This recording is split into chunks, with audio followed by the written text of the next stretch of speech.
پاکستان زندہ باد، پاک فوج پائندہ باد۔ پاکستان کے دشمن دنیا کے ہر خطے میں پائے جاتے ہیں اور ہر طرح کے پائے جاتے ہیں۔ پاکستان کے اندر پاکستان کے دشمن زیادہ خطرناک ہوتے ہیں، باہر کے دشمن تو سامنے ہوتے ہیں۔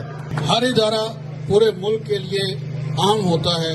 جیسے ادارے مضبوط ہوں گے ویسے ہی ملک مضبوط ہوگا، اور آج ہم سب پاکستان اور پاکستانی اداروں کے ساتھ اظہار یکجہتی کے لیے اکٹھے ہوئے ہیں۔ یہ جو ہماری پاک فوج ہے، ہم ان کی قربانیوں کو کبھی بھی ہم بھول نہیں سکتے کہ جب بھی پاکستان میں آپ سیاسی پارٹیاں جو ہیں وہ اپنی اپنی جگہ پر، آپ کسی بھی پارٹی کے ساتھ ہو سکتے ہیں، لیکن جب پاکستان کے اداروں کا سلامتی کی بات آئے گی تو ہم سب کو اکٹھا ہونا چاہیے۔ یہ میسج ان لوگوں کے لیے ہے جو ہمارے ملک کی فوج کو کمزور کرنا چاہتے ہیں، وہ یہ بھول جائیں جب پاکستان کی بات ہوگی تو ہم سب پاکستانی اکٹھے ہیں۔